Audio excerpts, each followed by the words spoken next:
Adobong pusit, lulutuin natin ngayon pang ulam.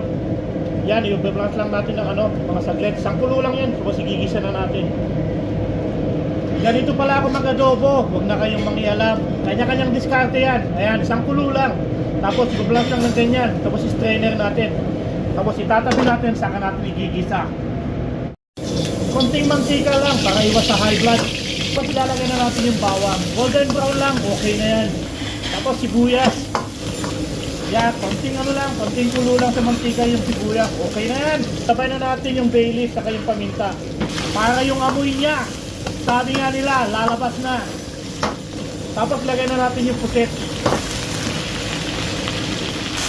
Isang dakot sa tubig.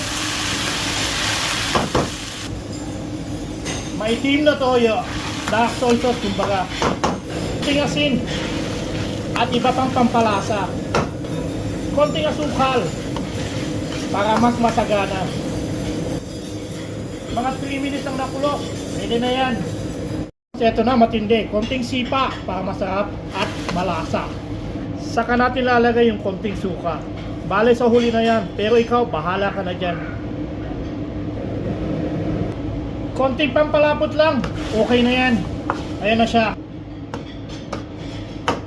Kasi nilalagay ko ng pampalapot ng konti para maiba. Pero sa version mo, bahala ka na kung anong gusto mo. Gumawa na rin ako ng sinangag para i-partner siya. Ito na po siya, adobo sa pusit o sa harap, mga kabayan. So pag naglalaway ka, gayahin mo na lang siya. Bahala ka na anong diskarte mo. Yan na siya.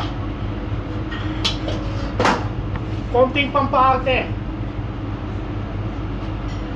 Spring onion para maganda siya. Konting pampaarte para sexy siya tingnan. Adobo sa pusit na magkasamang egg fried rice. Tara, kain na.